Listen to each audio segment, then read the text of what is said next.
Hello and welcome to another episode of Jim and Parker's Excellent Podcast. Whoa.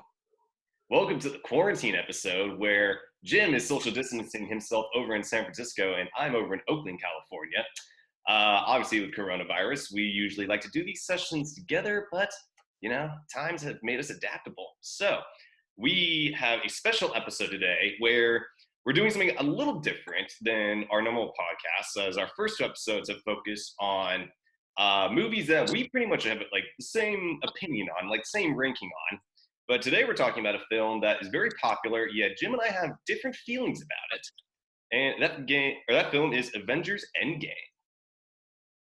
Yep. This is even after the movie came out, I remember we went up to the cabin and I said, "Oh, I loved it." And you said, "What?"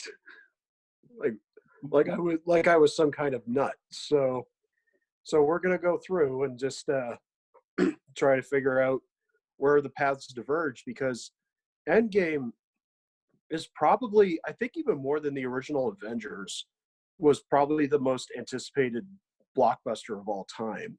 It came off right after Infinity War, which is up in the top 5 Marvel films for me. It was just such a great movie. I really felt like it was building up to something, and the ending, which I don't want to spoil in case some people haven't seen it, which would be nuts. But if but it was still a big emotional ending. So it just comes off like, oh boy, the next part is going to be huge, and I cannot wait to see it. In fact, when we came out of the theater back in 2018, it was like, oh wow, like stunned silence. And there were people lined up to see it again in other theaters, and they were like, "Oh, what happened? How was it?" And we said, "We're not saying a damn thing." We just walked out of the theater. And I remember just going home. I had to think about it for a while. Like, I don't know how you felt about it, but that was me. I was like, it was a lot to take in, especially that final third. Yeah, absolutely. And we'll give a spoiler alert here. If you have not seen this movie, one, get out from under the rock you're hiding under and go watch it. Go watch Infinity War and then go watch Endgame. They're both awesome. Want to put that out there right now that both of the final two Avengers films were fantastic. But here's your spoiler alert, because after this, we are going to be talking about more of the details of it. And yeah, I remember coming out of Avengers Infinity War. One, I think it's my favorite Marvel movie. I absolutely love the way they built up Thanos. They made him a relatable, empathetic villain, which I think is a very hard thing to do when you want to help your audience understand where your villain's coming from. I think the way they did it, they tied in all the stories together very well, which I think for a universe this size is exceedingly hard to do. But I came out, I was stunned. Like, I couldn't believe it. I was with a couple fraternity brothers, and we just walked out. We were all going, "What in the hell did we just sit and finish watching?" And I loved it. And I was probably more excited for Endgame than any other film coming out in 2019. I was just absolutely like, when the first trailer dropped, I must have watched that thing and gotten chills every single time, like 100 times over. I was so pumped for it. And what were your kind of like overall thoughts of Endgame, Jim, before we hopped into it? So when I saw Endgame, I saw it with my brother, and I'll admit that the first third was just like, this is so good.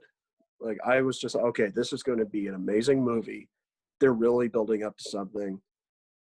And then there was a couple of stretches in the middle, which we're going to get into more in detail. But after a while, I just started to feel a little exhausted by it, because this movie's even bigger than Infinity War. So there's just a lot of things where I just thought, oh, I just felt a little overwhelmed. And then that doesn't even get into the third act, which is even more big, even more epic than everything else. So even Chris said to me afterwards, he says, this movie was just a little too extra.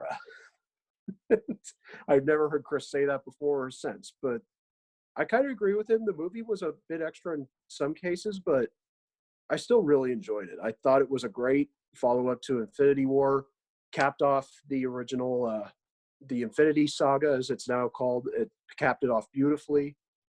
And I kind of felt like I have to take a nap. I might miss a couple Marvel movies, and I think because of the COVID-19, we're going to be missing a lot of Marvel movies unless we just go right to Disney Plus. But I just felt like, okay, I'm done. We've watched this now for 10 years. There's been a lot of stuff that's happened. I'm just going to walk away and go on a case by case basis. Unless they're setting up something else, they probably are. But I just thought it was a great finale. I loved it. So I really enjoyed it. And now on to you. So, like I said, I think Infinity War is my favorite film of the whole Marvel saga, which I have a lot of favorites. And I was so excited for Endgame, and I had to. The first time I came out of the movie theater, I'll admit I was kind of disappointed. I There was so much hype built up around this, not because just there was a year to wait for it, but they also released two other films in the meantime: Ant-Man and Wasp and Captain Marvel. Especially Captain Marvel, that was like the big like question mark at the end of Infinity War. Like, who was this new character? What role is she going to play? Um, and I was so pumped like going into it. And I agree, the first third I thought was done. I think it set the tone up like perfectly in the way they built it up. We'll get into that in a little bit. Um, but for me, at the end of the day, and there were the first time I watched it, there were just too many kind of like, what are they doing with this? Like, why are they doing it? I don't understand it, or like I don't agree with it. And I honestly thought that might have been a first time viewing. So on a rewatch, which we did a couple weeks ago, I kept an open mind. I knew what I didn't like the first time around, so I went in with an open mind, but kind of kept it open. And unfortunately, I had the same gripes about the same things my second time around as I did the first time around. So, and I think this is where Jim and I have different opinions. Where Jim, like, love it, like he also understands some of the gripes that I have, and so that we would agree on them. But for you, like the overall magnitude and greatness of the film kind of overshadows that. Where for me, I kind of get hung up on them. And it's not like they're small details; they're like decent plot devices. Yeah. Um, and I really just get hung up on them too much. And I'm like, for me, a movie can only be as amazing as its story. And if the story and the pieces and characters connecting that story aren't there, it's just going to fall flat for me every time. Like that's just I'm a person that loves a story and loves the characters. And if they're not there and they don't blend well, then it's just not going to work for me. That said, I love Endgame. I thought it did a lot of stuff great. I think it did tie together the Infinity Saga really well, but at the end of the day, it just left me a little disappointed. And that's a fair assessment. I understand where you're coming from with the story.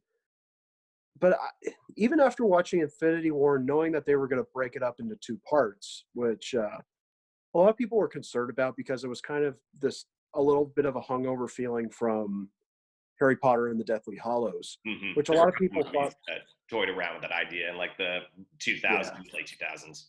Yeah, like the final two Twilight films, I suppose, and they weren't done particularly well.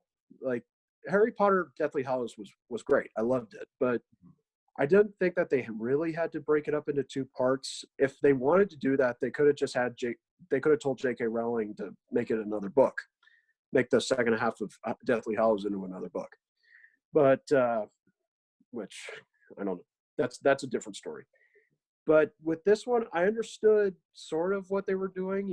It was just like, okay, there's going to be a lot of things happening in Infinity War. They've got two movies in between. So obviously, it's always been the breadcrumbs trail throughout the whole series is breadcrumbs for one movie leads into another, so on and so forth.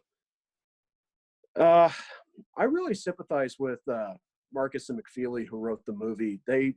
This must have been an absolutely impossible job because almost every named character is in these movies, and they all have to have both these really great moments or complete arcs, which is really an insane challenge. And I'm going to gripe a little bit about Ultron because Parker and I also disagree on Age of Ultron. Parker loved Age of Ultron. I don't. Because Josh Whedon, I think, couldn't juggle his characters and he couldn't juggle the arcs all that well. Whereas Marcus and McFeely really proved that they were able to do it. And they also had the benefit of the Russo brothers who did Civil War. And that was a great movie. That showed a bit of a taste of things to come with this combination. So when I found out that they were going to do Infinity War and Endgame, I thought, okay, well, these are in good hands. And Infinity War obviously was a great film, and it juggled everything almost perfectly. I think you and I kind of don't like how the Hulk was handled in these two movies, because the first one, Yeah. he was it was okay, but So yeah, I guess we can. kind of a similar problem in the second one. But the story worked okay in this one. I think when I did my online review of Superman, I talked about how sometimes comic book rules apply, and I think they did that here as well. They kind of just said, okay, through a lot of visuals, and even the scene in New York where they have to go back to meet Howard Stark and steal the Pine particles. They basically threw their own rules out the window so gleefully. It was just like, okay, this is me in the theater right now. I was like, all right, I'll bite, I'll watch, Yeah. just to see how they navigate that. And I know for you it took you a lot out of the story, but for me, I just try to sympathize with the screenwriters. It's like, did they succeed in what they wanted to do? And they did. They brought an end to the saga, and they told a very fulfilling story, particularly from Tony Stark and a couple of the other characters. And we'll bring that up toward the end. Uh, for me, the bigger problems wasn't so much the story as it was just some of the character choices that they went with, because it feels so completely at odds with what was set up in Infinity War, Mm-hmm. and some character fates that I don't necessarily like, which Barker knows what I'm talking about. He knows what's coming. So, but I'll pass it back off to you, and let's go through. Yeah. So I think we can both agree that the first like act of the film, basically up until like the time travel stuff, I think we both agree is done great. Like I don't have a problem with like the first third of the film. I don't have a problem with it. I think it does a great job. Um, and I think there are two really great parts with it. One, it set the tone perfectly after Infinity War. It really captured that sense of despair and kind of the where do we go from here sort of feeling really well. I thought Robert Downey Jr.'s monologue, like in the first like 10 minutes of that film, uh, I think that really is the point where they start to tie together everything, because it brings in Age of Ultron, it brings in the beef from Civil War back between him and Captain America. It really sets up the conflict that Robert Downey Jr. feels like not only that he failed, but that they failed, and he blames Captain America like almost wholly, I would say. And Yeah, it sets up that dynamic perfectly for like the first third of the film. I feel like maybe they kind of nipped that in the butt somewhere in the second act a little too early, but overall, the first third of it, how they set it up, fantastic. And then the second piece of the first act, the 5 year later jump. For me, when I saw it in theaters, my jaw dropped, because when you jump 5 years ahead of time in any movie, there's automatically going to be a whole bunch of considerations you have to give for the script, characters, everything. And especially when we already just went through the huge jump at the end of Infinity War and what Thanos did, and then to go into like in the first 30 minutes into a 5 years later jump, that's a massive risk for a franchise this established and this big. And I think it worked out great. I thought it set up a very interesting dynamic for, like I said, an established franchise, and it kind of gave them something to jolt it a little bit. It allowed them to kind of propel forward some plot devices. And I even think it gave some very interesting hypotheticals. Like the line that always resonated with me was when Steve is talking with Black Widow. He says, "Yeah, they saw whales in the Hudson for the first time," and I'm like, that's like amazing. And also like especially with coronavirus kind of being a thing, it's funny yeah, that they've now started seeing dolphins in Venice in Italy, yeah. The canals. It's for years. yeah. They predicted this. And so I almost kind of wish a little bit, and this would have been hard, but I wish they would have like maybe marinated a little bit more in that.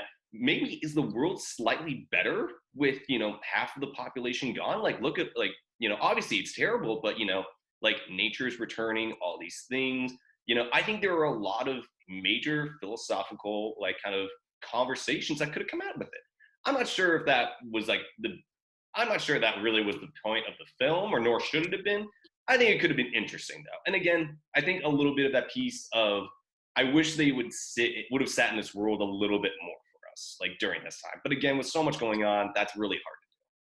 And I think that ties into some of where the characters have ended up after the jump. You know, they tend to focus on the.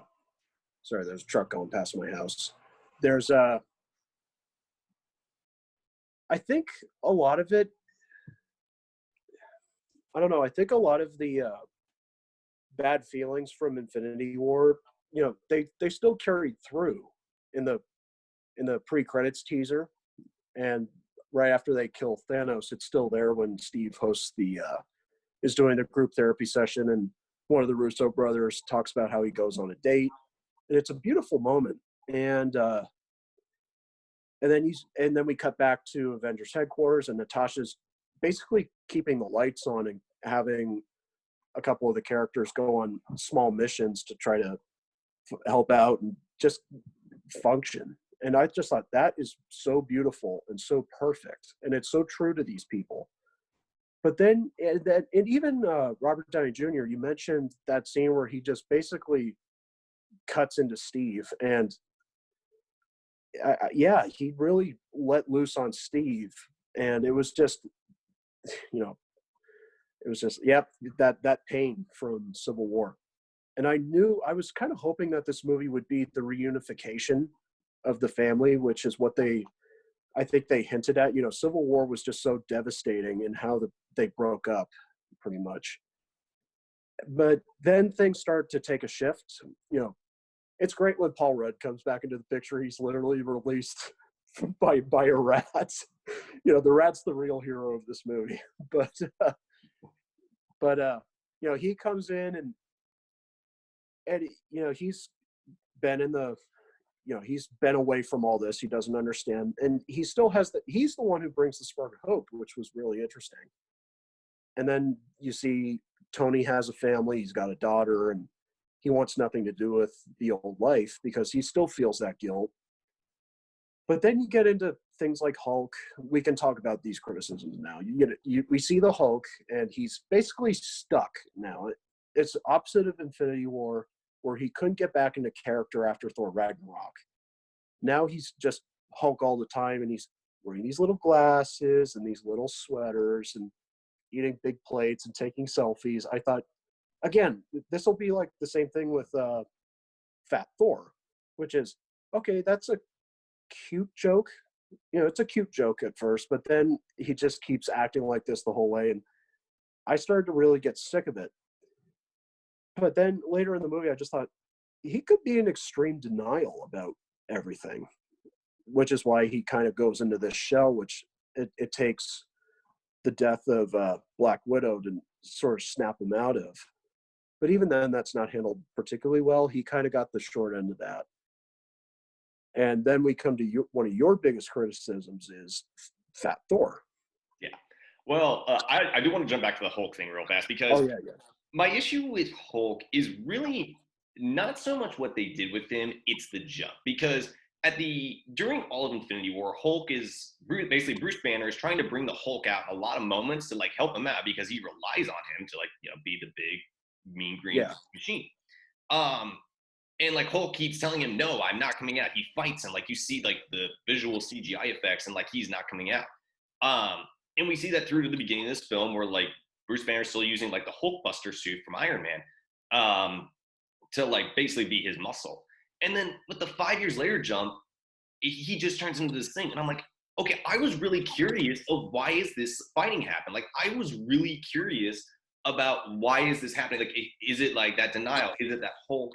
And like they kind of like talk about it's like the diner scene of like, he viewed Hulk as the problem, not the solution and all this. I'm like, okay, instead of telling me about that and letting us see him through that journey, even if it was a small bit of it, didn't have to be perfect, but I wanted to see that. And they just jumped to it and they just used exposition to explain it. I'm like, no, that just left such a sour taste in my mouth.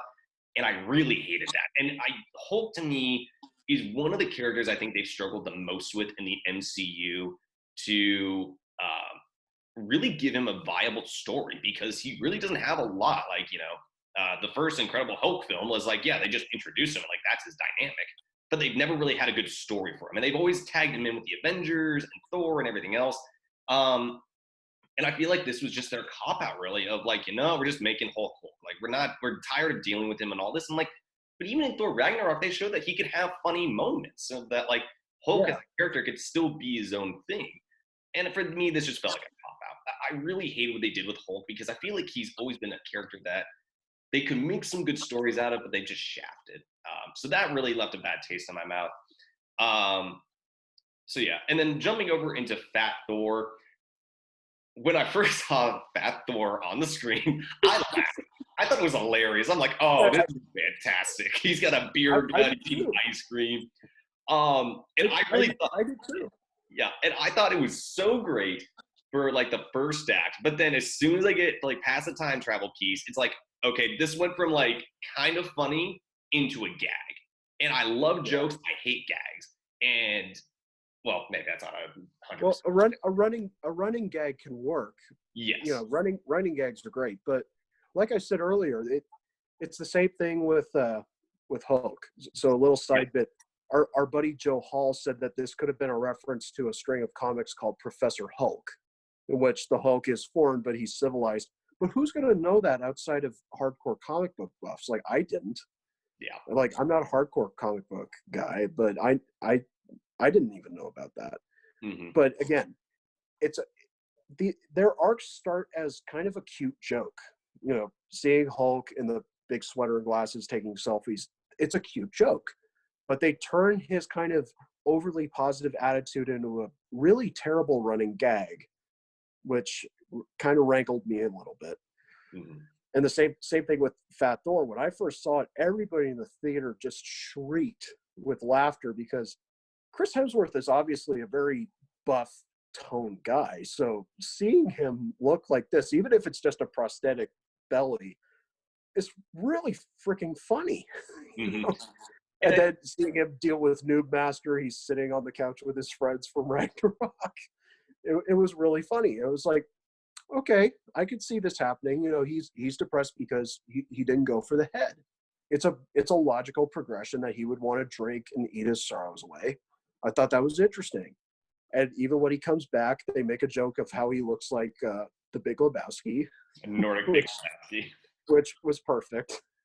But yeah, once they get into the time travel thing, then the running gag of him being fat and being out of it and being drunk. Again, bad running gag. Mm-hmm. And And I even, don't think, for me, I don't think I would have mind if it stayed that way. But again, coming off Infinity War, we were in a much darker place. And like, obviously, there was a big task afoot. And like, obviously, it's the MCU, so they're going to have jokes in there to keep things interesting.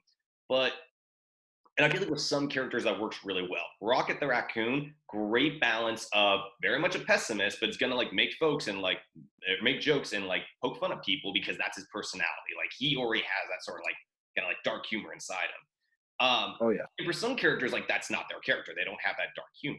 But I need them to realize like the world they're in is a dark world right now. It's a dark place. And for Thor, obviously, it's funny as a joke. And then there are hints and there are moments where you see in the character, which is good credit to Chris Hemsworth, where you see that Thor is still struggling with like basically because he feels like he failed. That he only thinks that he's the one who failed and could have saved the universe and did it. yeah, And I really wanted that to be a little bit darker. I wanted to see like, he's drinking like a buffoon, he's eating, like he feels pitiful. I kind of wanted to see that go a little bit further where like maybe he goes into like a drunken rage about something that causes some like issue. But then obviously we redeem himself. And I think that scene with his mother kind of helped a little bit.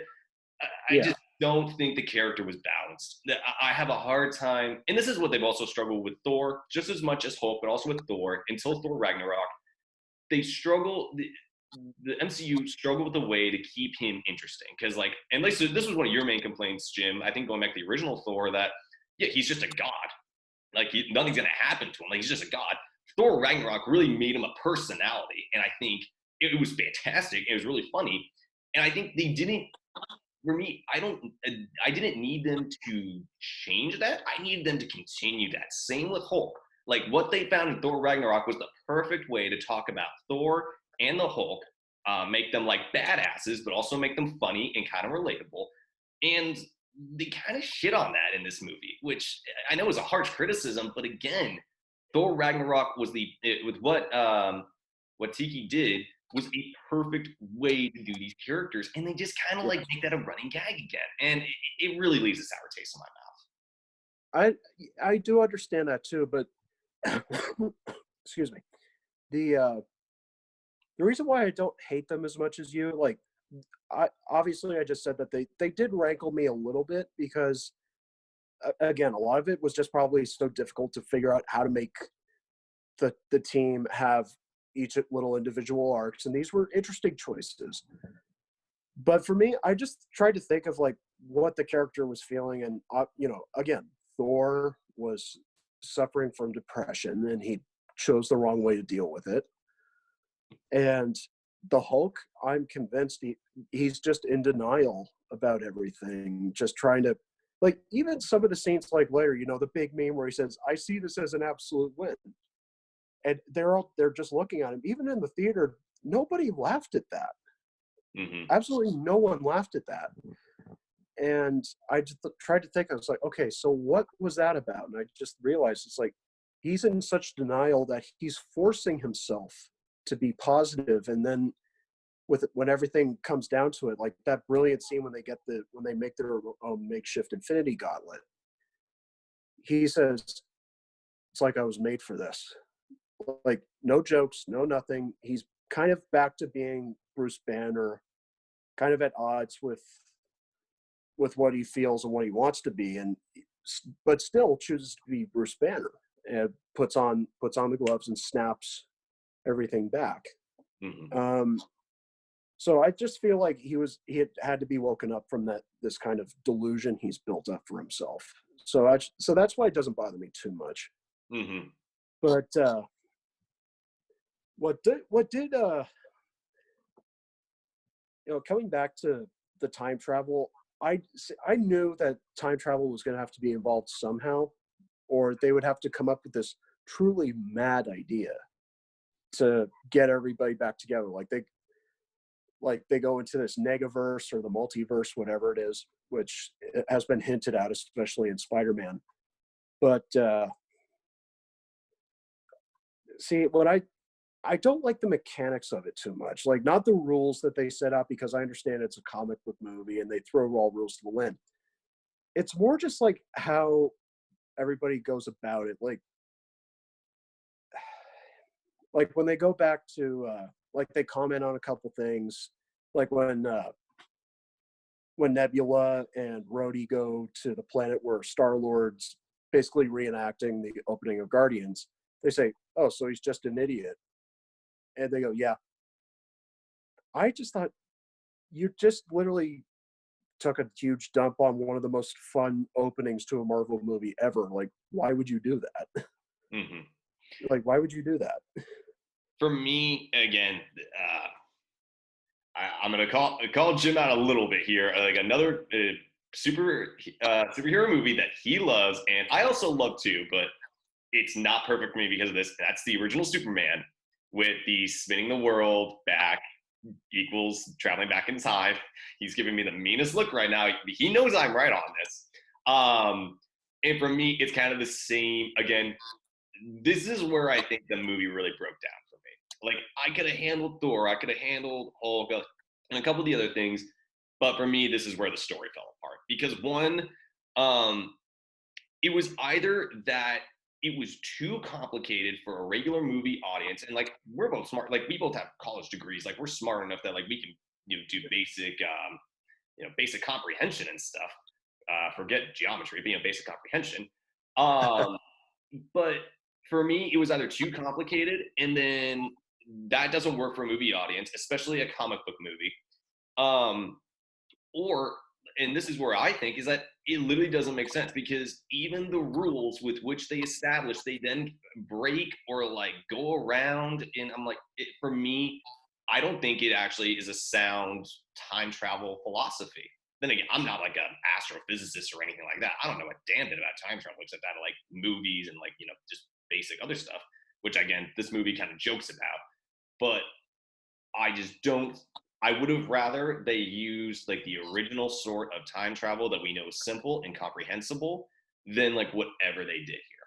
Because even to this day, even on a second rewatch, I kind of get what they're saying, but at the same time, also, if time is always inevitable and always comes back to it, then like, and that's the case, then Thanos is always going to win because whatever happens is inevitably going to happen. Like the rules of it just don't make sense to me. It doesn't work to the plot of it. It breaks the story up. So yeah, that's my main critique of it, of at least the time travel piece.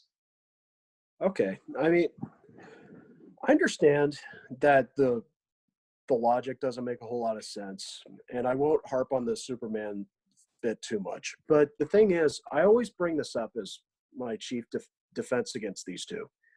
One, for the original Superman, that was made during a time when there was literally a comic where Superman flew into space and blew out a star like the candle on a birthday cake. So it's just like, if that can happen, then that kind of thing can happen. Mm-hmm. Now, does that make a lot of sense? Hell no. I know it makes no sense, but it worked for the story. In this case, with the they basically say in the movie, they're just like, oh no, we got to go back to pine particles. It's just like, wait, didn't you just say you can't go back? It's just like, well, we can use this one and then we'll pick up the pine particles to go back. And it's just like, what? Yeah. But again, it was just like they've basically thrown their own rules out the window in the story. And that's what a lot of comics do. Like, a lot of the rules tend to get broken, Mm-hmm. which I don't know if that's good storytelling or not, but it still leads us back, it still leads to development with the characters. We have, like, when they go back to get the pine particles, we get a great moment with Steve in Peggy's office, and Downey talking to his dad and understanding a little more of his father, which was hinted at in Iron Man 2. That was one of the things in Iron Man 2 I really loved. Mm-hmm. But I think my biggest problem with the Act 2 of the story, which very nearly tanked the movie for me, like in a massive way, I do want to get this out of the way now, is I did not want Black Widow to die. Yeah, and this is one where I think we kind of have a difference of opinion in. I didn't necessarily like Black Widow getting killed.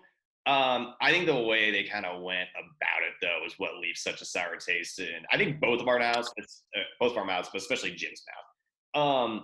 For me, and this is kind of also where we talk a little bit about Hawkeye and his story, where Hawkeye, up to this point through all of Endgame, is basically turned himself. I'm going to steal Jim's quote here. He's basically turned himself into a dirty, hairy sort of character where he's going around dispensing justice, kind of without regards to the law. Like that's his story arc, and he goes down a dark path on this. Like he's killing up like Japanese gangs and Mexican drug cartels, and it builds up to the point where even in the scene, he says like, I've done awful things. Like I do not deserve to live. Basically, my family should survive, not me. What will my family think if I come back to them? Which I feel like would have been a really great way to, as much as I love Hawkeye and I love Jeremy Renner, I feel like Hawkeye's never been a really well-developed character. He's always just been this assassin character. But like that would have given him at least like a nice ending. I think it would have done really well. Whereas Black Widow, like she doesn't want him to die, and like they have this whole fight scene over it. But at the same time, like I agree with Jim that I don't think that was like a great character to kill off and everything. I do think it was sort of surprising for a lot of people because there had already been announcements, I swear, at the time that like, oh yeah, Black Widow movie's coming or something like that. I'm very positive that was already announced because I was like, oh, Yeah. there's no way they kill off Black Widow, and then she ends up getting killed. I'm like, well, damn, did not see that coming. Yeah, and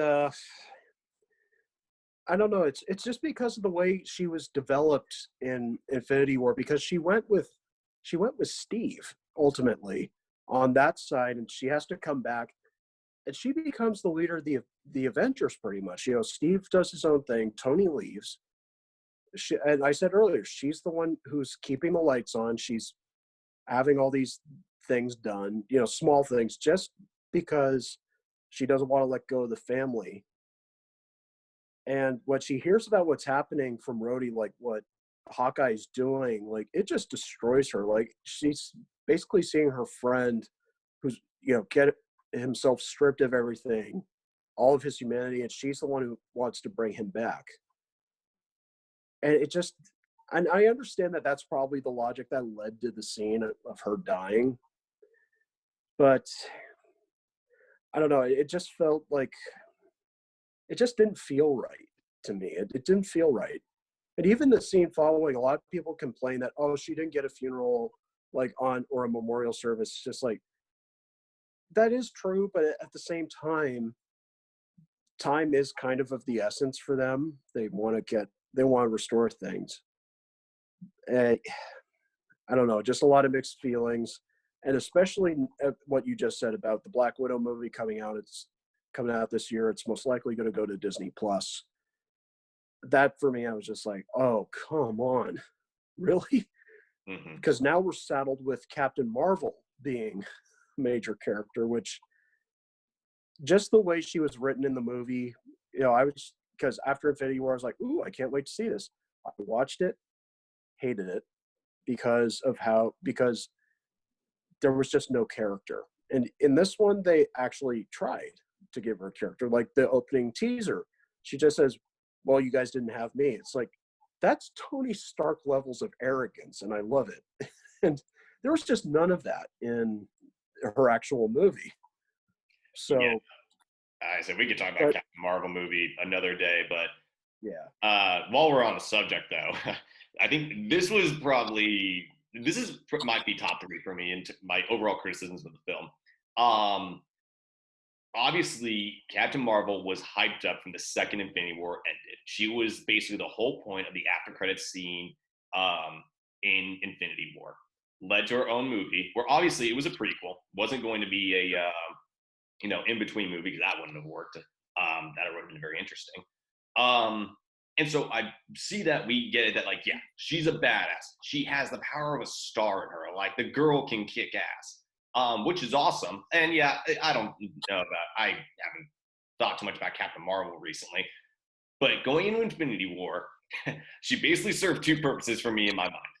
One, she found Tony at the beginning of the story. Okay, kind of works, I guess, for introducing her character, reintroducing. Not the most crucial plot point. Like, definitely could have written in a much different and easier way. And then two, she shows up at the end to blow the ship up. Those are literally the only two moments, and she's not even in the film. Like for being as hyped up as she was, and I looked this up. I saw some graphs somewhere. She has like not even like 20 minutes of film time in a 3-hour film, where she's supposed to be like the difference maker of how they defeat Thanos. I'm sorry, but like when all she does basically is she finds Tony at the beginning, could have easily written that out, and she blows a ship up. Again, could have probably found another way to write that out. Like the Avengers blew, or not the Avengers, the Guardians of the Galaxy blew up a ship in the first movie they were in, like the same size. Like, y'all, come on. Like, for me, that was just so lame. It was like, you hype a character up this much after the endings of one of the greatest superhero movies of all time, and this is what you do with her? I'm sorry. Like, you gotta be a little more creative than that, or like, make, well, I don't know. Like, for me, that was just so lame. well, I understand too, because in the comics and in the movie, in both these movies, she's ridiculously overpowered. Like she basically could do everything herself pretty much. That's the way her character was written. But really, I I think she worked fine in the movie. Like I said, she has a little bit more of a personality. You know, she's arrogant like Tony. She's sarcastic like Rocket, which I kind of want to see the two paired up because that'd be freaking amazing. That would be hilarious. I agree. That would be a great movie. But you know, it's just I understand how she comes in the final battle. I understand because that ship is probably bigger than anything that they've ever dealt with, and just her poking holes in it was pretty cool to see. Hmm. Just poking a hole through the wing and through the fuselage was great. But I don't know. The it's on the flip side of that coin is also that Black Panther gets snapped away in Infinity War, because Infinity War came out right after Black Panther. So a lot of people love to joke that Marvel had absolutely no idea how insanely big Black Panther was going to be. Sort of the same thing here with Captain Marvel. They had no idea how much money the movie was going to make. But again, I think a lot of that just came down to bad planning by Marvel. So Yeah. My big gripe is that obviously, I don't even think that if Captain Marvel wasn't that big of a movie, but like they obviously knew she was going to be having some sort of role, because you don't put a character at the end in the after credits scene of a Marvel movie unless it's supposed to like mean something. It's not like, yeah, some of them are a joke, but like that's a character introduction. Like they left her symbol there. And so before her movie even came out, they knew she was going to be integral in the upcoming Avengers and Endgame. And yeah, she, like I said, she serves two purposes. You can boil it down to basically two purposes for the most part.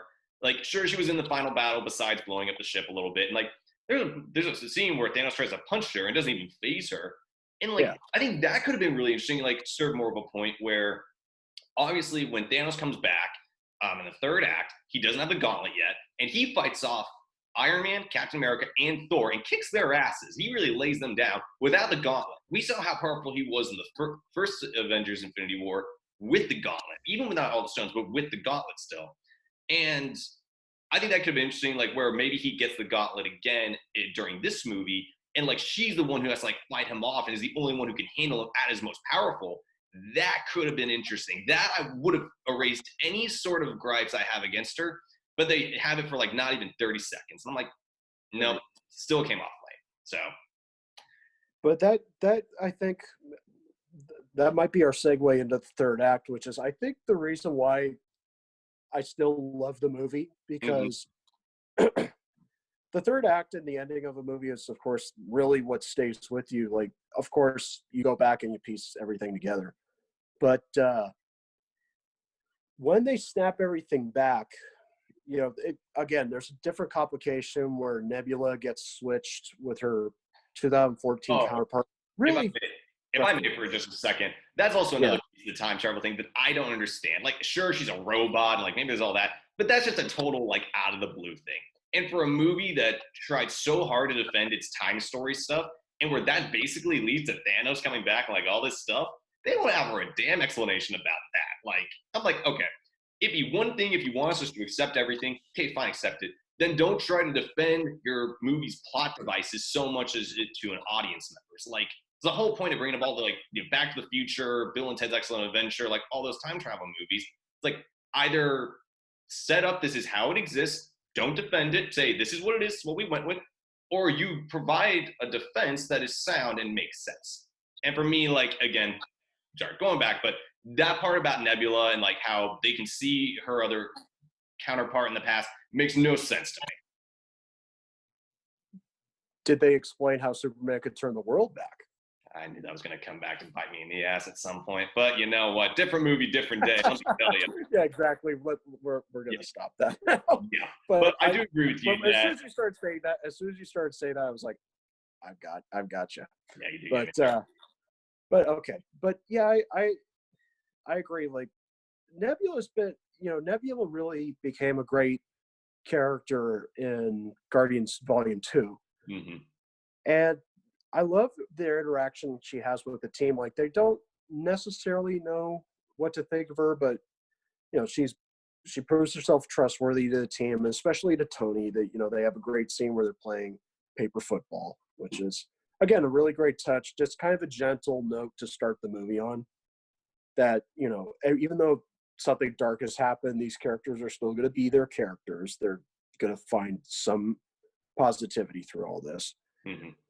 But that comes down to one of the bigger problems of the movie is Thanos in Infinity War was a masterstroke of writing, directing by the Russos, and chief among all others, Josh Brolin, really brought this amazing human edge to Thanos, because Thanos before had been kind of played up as this big over the top villain right out of like, I dare say, the Batman TV series. Like, he just made big speeches, sat in the chair, told his cronies to do everything. But then when they got to Infinity War, it was like, whoa, this guy is a really great villain. Just this great villain, really conflicted about what he's doing, but he ultimately follows through. And even at the beginning of the movie, he sees that there's been some consequences to his actions, but he just doesn't care anymore, really. But then they go back to the 2014 version of him, where he's the big purple guy sitting in the chair making stupid speeches. And then they don't even attempt to flesh him out, really. By the end, he just says, oh, geez, my original plan didn't work. Oh, well, we'll just destroy everything. But again, I think that was necessary to really up the stakes and lead into this massive war on Earth. Mm-hmm. And I think, again, film school taught me two important things. One, what is a movie trying to do? And two, does it succeed? The movie was trying to wrap up all these stories, which I think it mostly succeeded on. And again, they were really building up this battle. And when it happens, it's originally just the remaining Avengers, Tony, Thor, Cap, and Rocket, Rhodey, and Ant-Man. And they're clearly outmatched because Thanos puts up a good fight, and then he brings in his whole massive army like it's the Lord of the Rings. And then we get the portal scene, which, God, was awesome. Yeah. I was giggling like an idiot when that happened. It was just like, it was so cool. It was expertly shot, expertly executed. And just seeing everybody come in, that's when everybody, you can even see it on reaction videos on YouTube. That's when everybody in the theater started hooting and hollering, and a couple of us even stood up and cheered when certain people, like when Spider-Man came swinging through the portal, Mr. Gamble, who was behind us, just stood up with his kids and they were cheering. And I wanted to stand up and cheer, but I didn't want to embarrass Chris. So it was just like, it was so cool.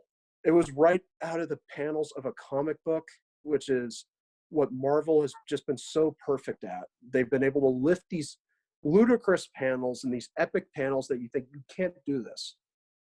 And then you see the whole team in the charge, in the line, going up against Thanos and the bad guys.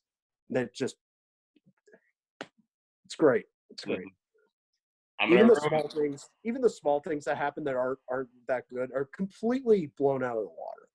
And I'm gonna ruin this with only one thing. And again, I know it's coming. I love it. Everything about the final fight I thought was awesome. Like, there is only one false note, and it's such a tiny gripe because really it doesn't change that much. But it's something, again, they built up to so long, and it's the Avengers Assemble line. When everyone lines up, they've got everyone there. The horns are blaring, and then when Captain America says Avengers, and like it's a loud one, and then the horns cut, everything's silent, and I am just like, yes, let's go, bring it. And he goes, assemble. Are you kidding me? You build this. I want a war chant. I want William Wallace on a horseback with blue paint screaming at the Scotsman as the English come barreling down. I want a freaking war cry, and I get assemble. The guy 3 men over from him is not going to hear that. You need to yell to the whole lines of the army next to you, and this is what we get. You should pitch that to SNL as a sketch. Like, he starts running and everybody's like, why is he running? He didn't say anything. but it's so tiny. I know it's so tiny, and I'm just like, and every time I watch it, I get so hyped up about it, and then that happens. I'm like, nope, just killed it, and then it resurges right after that because obviously they go charging in. Ant-Man just blast down one of those giant, like, I don't know, alien worm armored things, and I'm right back into it. But it kills the momentum for me every fucking time, and I hate it. I hate it so much. Oh, sorry. Again. I understand that. You know, sometimes actors will choose different readings of a line, or the director will say, "No, that might be a little too much. Let's try this instead." But I think because a lot of film language is different than like stage or real life. But I didn't mind that one so much because I think they clearly ran with him after he started. Like it wasn't like Return of the King where he says for Frodo and turns around and starts running and then they follow him. You know, I think that's actually I think that's what they were going for was that kind of for Frodo and For me, though, charging into okay, since we're going down this funny rabbit hole, for me, where that works with Lord of the Rings is that it gets super quiet. Like, it's almost like he's getting drawn in. It's like pensive. You're kind of like soaking in the moment. And then he turns around and he looks at his allies. He's looking at the people we have followed through this entire journey, yeah. Which is like basically 10 people. And like he says, this is for the person this is the reason why we're doing it. It's for Frodo. It's what we're doing. And then he charges forward. And like he doesn't charge forward without like a battle cry. It's like so where that works really well, where it's a quiet moment for a giant battle, the the silence before they jump over the wall sort of thing. This is where they built it up. Like everything about that scene builds up. The orchestra builds up. The editing builds up. The humor even builds up with it. With Doctor Strange and Wong of like, it says everyone's like, you wanted more people. What else can I bring you? And like everything builds up, and then it's just that tiny little line. And I'm like, seriously? And I don't blame Chris Evans for this because, like, honestly, he's reading the lines. I'm sure they had a lot of takes for it. I really blame the directors and the editors on that one. Of like, you should know that this is supposed to be just the biggest, baddest damn thing of this century.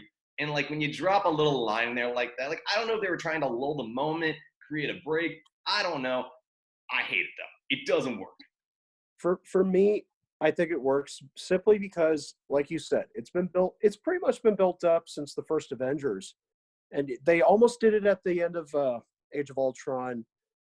And they copped out. I was like, oh, this is a tease. They're going to do it sometime.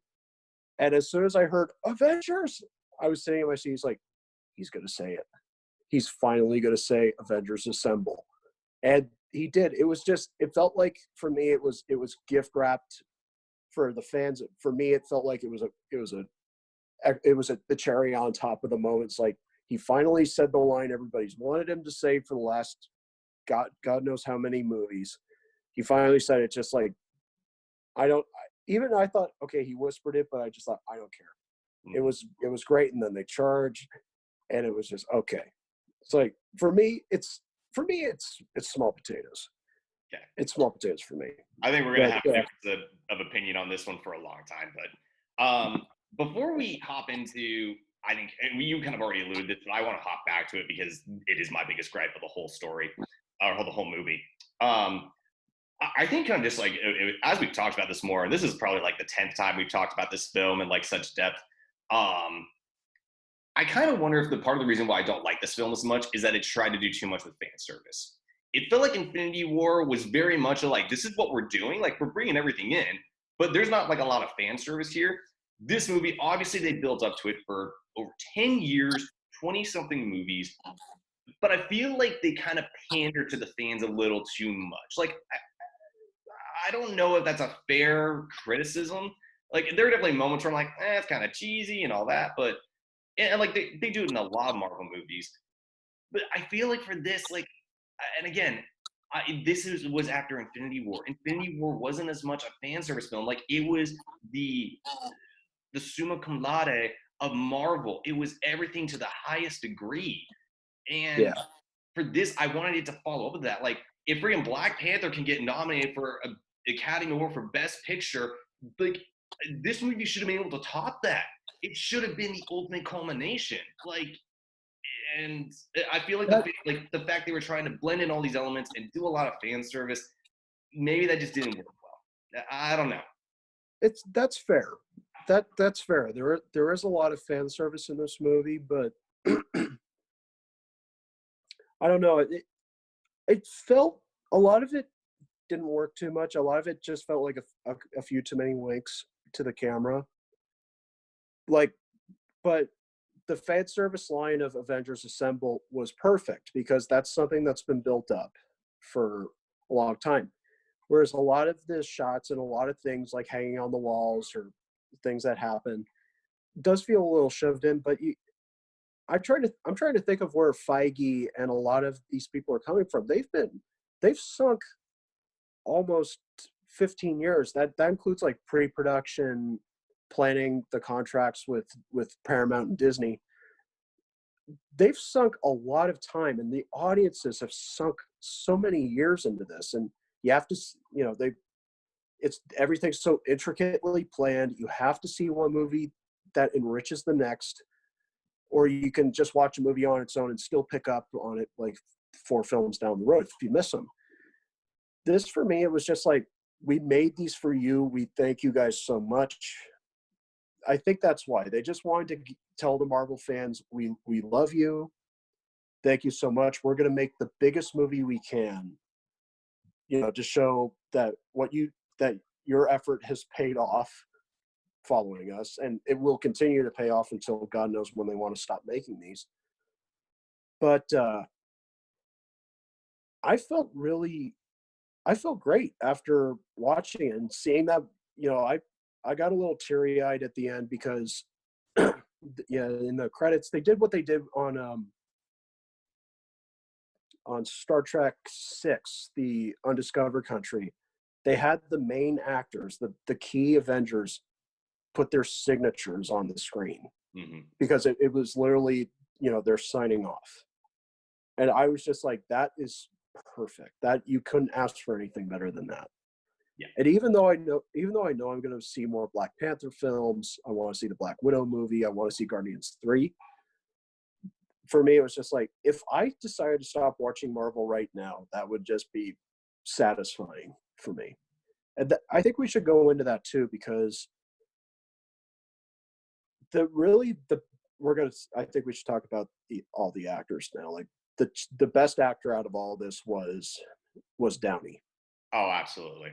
He's the godfather of the Marvel Cinematic Universe, which like someone else like said like in like pre-production like films or something before this was released, but he's the godfather of this universe, which also is so amazing when you think about like you're Robert Downey Jr., where you were an Academy Award winning or nominated actor, you had an issue with drugs and alcohol, you went into rehab, like you're looking for kind of like your path forward. Like you're looking for something where, I want to get back to what I love, which is acting, which is creating films. And like he did a couple of things in between when he was in rehab and this, but like this, like you want to talk about a redemption story for the ages? Like RDJ Jr., he got it. And like it's not only I think the way that he built this character, because Tony Stark and Iron Man, this redefined the character. This redefined the comic book superhero. But also outside of that, like him as a person, he's a fantastic person. And like he's struggled with so many things. And for him to come through with this and like through the entire 10 plus years, 20 plus films, and like all the way through, like he's a kind, genuine person who cares about the fans, cares about like the acting family that he built these films with. Like home run, like A triple plus, like he just deserved it. He deserved it so much. Like we're talking about like good things happening to good people who've like done some shitty things in life. This is like you can make a biopic on this, I think. And again, it's that final moment. He's fought Thanos, and they reveal Thanos snaps, and the stones are gone. Tony's got him, and he snaps Thanos away, and he says goodbye to his family. He says goodbye to Pepper. He says goodbye to Rhodey, and he says goodbye to Peter. And it's kind of the same feeling that I had when Spock was dying in Star Trek 2, and he put his hand on the glass like this, and Kirk put his hand on the glass. When the arc reactor turned off, I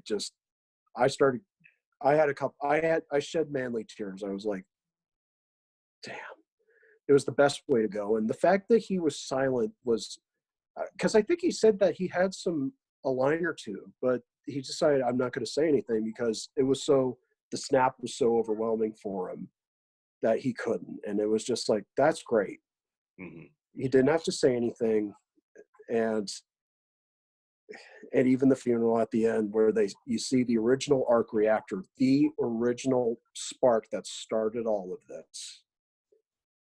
Again, that great moment. And I love that they included Jon Favreau in the end too as Happy Hogan, because he was also the Godfather along with Downey, because he was the one who kind of set the tone for what these movies would be when he directed Iron Man. That's very fair. Yeah. And so, and even the other actors too, like Chris Evans got his beautiful little scene at the end with Peggy. He kind of ruined the whole space and time continuum too. Yeah, he really did. But that's fine. I'm really happy that he got to have that dance with Peggy. And there's a fan theory going around that old Steve at the end was supposed to be Stan Lee, which would have been friggin' amazing. Like, it would have made sense why he always popped up. But even then, at the end, when he passes the shield on to Falcon, I was like, yeah, that's the way it should be. Mm-hmm. Because they had been teasing that for years. Like, they teased that back in the old at Age of Ultron. Oh yeah, this is where they kill off Captain America. Then Falcon's going to take up the helm. They've been teasing that for years, but like, that was a sweet moment. Yeah. And yeah, I just hopping back to Robert Downey Jr. and this finger snap, like, so badass. And there was a clip that came out after this movie was released where they set Black Sabbath's Iron Man to that, right to the point where he snaps. Oh man, whoever invented that film on the internet, thank you, because that is badassery. And if you look it up in the dictionary, it's going to be that clip with that song in there. Like, damn. Yeah, it's like Downey says a kiss, kiss, bang, bang. Is it a picture of me? So. Yeah. Okay. But yeah. But what you got? So the only other, like, one last one, because you kind of alluded to this, and I don't want to go too much into it because it's real simple. It's fundamental, and this is why I hate it so much, but also why I don't want to talk too much about it, because it's really what it is. My biggest gripe of the whole movie, what they did with Thanos. Because I firmly believe what they did with him in Infinity War, because you're absolutely right, before Infinity War, he was kind of oh yeah, let me just take over the universe sort of character. Infinity War, there was a plausible reason and very empathetic in the way they did it of why he's doing what he's doing. And you see the emotions and the gambit that he goes through, despite the fact you don't want him to win, but he pulls at your heartstrings. I honestly think that's one of the best movie villains, maybe of all time. That could be top 100, I think. Yep. Thinking back to great comic book villains, obviously Heath Ledger's Joker is number one. I don't think we'll ever see that topped for comic book villains. But I think Thanos is maybe 2 or 3. He's really that good. And then what they do with him in Endgame, they revert him back. There's no sense of emotion. There's no sense of conflict in him. His conflict is the characters or the Avengers. I'm like, that wasn't what his original conflict was. His original conflict was that he's trying to save the world by doing something terrible. And in this, it's he reverts against that. And so I don't want to go too much more into it because we've already been talking a lot about this film. But for me, that is my biggest gripe, because they took away one of the greatest villains of all time and they made him superficial and basic, which was not how they built his character up. But I'll give Josh Brolin this too. As you just said, he played one of the great film villains. In this one, he does at least try to do his best. Even if it's the over the top, I'll even say it's the over the top James Gunn version of him from Guardians. He at least tries to. It's kind of like Terrence Stamp as General Zod in the original Superman 2. He tries to really build up this big villain and and just kind of this big threat. And he succeeds. He succeeds in what he's trying to do. Mm-hmm. It's kind of like my same thing with Chris Evans and the Avengers Assemble thing. I don't have a problem with the actor or the performance that was given. My fundamental problem is with the writing and the direction the writers went with. And then, because really that's what it was. Like, it was that issue with it. And so, again, don't blame Josh Brolin, because Josh Brolin, again, did a great job. Like, even him as like a superficial villain does a great job of doing that. And like, Josh Brolin can have one of those menacing looks that like is, oh crap, this dude could beat the crap out of me. Exactly. Yeah, but for me, my biggest gripe, like for me, that ruined the film. Like the time travel stuff was like, okay, like there's problems here and everything, but like, and again, this film does a great job of setup and redeeming at the end. I think the second act is where I think we kind of got to this conclusion that the second act is where it really falls apart for the most part. The third act redeems it because it built everything up and brought it all together. But for me, what they did with Josh Brolin and they did with Thanos' character, like, nope, screw the pooch. I understand that, but for me, I think that's why we have a big disagreement about this movie. Is it didn't break the movie for me. I just thought, well, okay, the movie's kind of been over the top at this point, especially with the time travel element, but it kind of felt in line with that kind of tone. So maybe, but I don't know. Plus, like I said, this movie was probably very impossible to really write because it wasn't just Marcus and McFeely. I'm sure Feige had a lot of input. I'm sure the cast had a lot of input, a lot of executive input too. But it felt fine because we go at this point where we're really trying, because we go back to that point where we understand what the stones really do, and we sort of get the hint of what Thanos really wants, because that's really the first time we'd seen him since the mid credits of the Avengers. So for me, that's not too much of a it's not much of a problem for me, because Josh Brolin does his best and he pulls off a good performance. Not the brilliant one he did in Infinity War, but did the job. Yeah. So I think we kind of good. Sorry, do you have something else, Jim? No, sorry. Yeah. So I think we've kind of talked about everything for the most part. I know I had like 6 major gripes with the movie for the most part. Maybe found 1 or 2 more. Maybe lost 1 or 2 more. My final thoughts are this. Is it a good movie? Yes, it's a good movie. I don't deny that. But I didn't want a good movie. Like, I wanted this to be the pinnacle of the Marvel Universe. Like, I kind of wasn't sure about how Infinity War was going to go with. I wasn't sure how high that was going to soar. I was kind of skeptical, if I'm being honest. I think going back, like, okay, because the first Avengers film, really awesome, brought a lot of the pieces to the forefront. Ultron, again, was not that piece. I thought it was good, but it wasn't there. Like, it definitely wasn't there. And so, and we've seen a lot of great Marvel movies at this point. We saw, like, Civil War was good. Winter Soldier was really good. Iron Man 2 was good. Thor Ragnarok was really good. Like, Thor Ragnarok really, I think, is good. We saw the Guardians movies.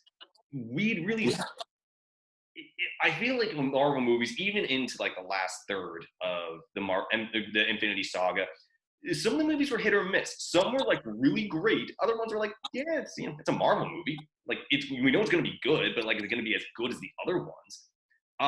And when Infinity War came out for me, I was like, okay, they just set the bar there. Like, they just set the bar at the highest point. And then they had all the pieces. Like, for me, at the end of the day, they had all the pieces. They had everything. We knew this was going to be the end. They could have done just about anything with whatever they did, as long as they did it to the best ability and used all the pieces well. I think I would have been stoked. Like, I really did want like this movie to like maybe this is unfair of me, unfair expectations and everything.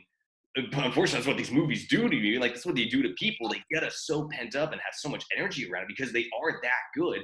I wanted this film to be like that Lord of the Rings, Return of the King sort of movie. I wanted it to be like kind of that Academy Award nominee like level and tier. I wanted it to be that good. And if I'm being honest, I don't think it even came halfway.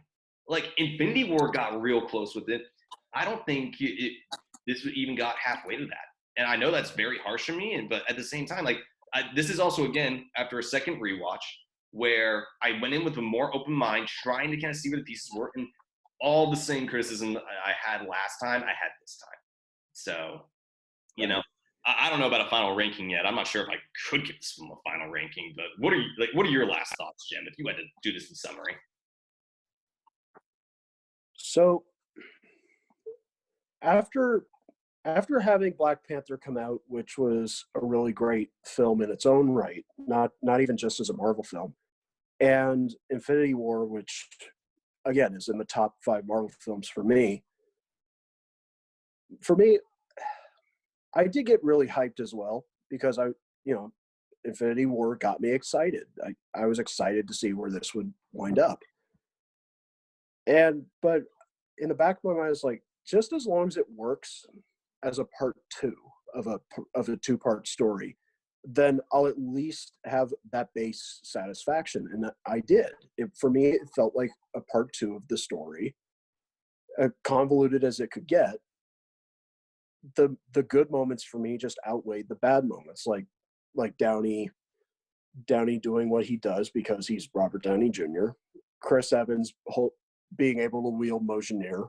That again got a huge cheer in the audience.